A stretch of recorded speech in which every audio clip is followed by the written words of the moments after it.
खाटू श्याम जी, जिनको श्याम बाबा श्री कृष्ण के अवतार के रूप में पूजा जाता है, विशेष रूप से राजस्थान के खाटू गांव में उनकी पूजा की जाती है। खाटू श्याम जी की कथा का मुख्य विषय वरदान और भक्ति है। कथा का सारांश।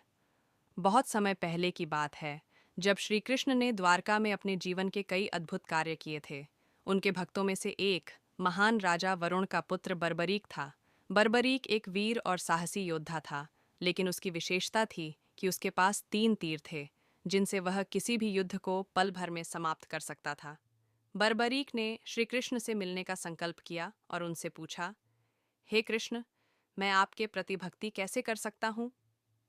श्री कृष्ण ने बर्बरीक से कहा, मुझे देखे बिना मुझे अपने हृदय में बसाना ही सच्ची भक्ति है। बर्बरीक ने कृष्ण के प्रति अडिग भक्ति के साथ ध्यान लगाना शुरू किया, और इस दौरान उसने अपने तीरों के माध्यम से युद्ध जीतने की शक्ति प्राप्त की। लेकिन जब उसने भगवान कृष्ण से युद्ध के लिए चुनौती दी, तो कृष्ण ने उससे पूछा, तुम्हारी शक्ति किसके पास है? बर्बरीक ने उत्तर दिया, मेरे तीरों में है। तब भगवान कृष्ण ने कहा, यदि तुम्हारे तीर ही तुम्हारी शक्ति हैं, तो तुम्हारी शक्ति वास्तव में मुझे ही प्राप्त है। इस पर बर्बरीक ने समझा कि असली शक्ति और विजय भगवान के ही आशीर्वाद से आती है। उसने भगवान कृष्ण को अपना सच्चा रूप दिखाने का अनुरोध किया। भगवान कृष्ण ने अपने दिव्य रूप में उसे दर्शन दिए और उसे वरदान दिया कि वह हमेशा के लिए खाटू में निवास करेगा। खाटू श्याम जी का महत्व।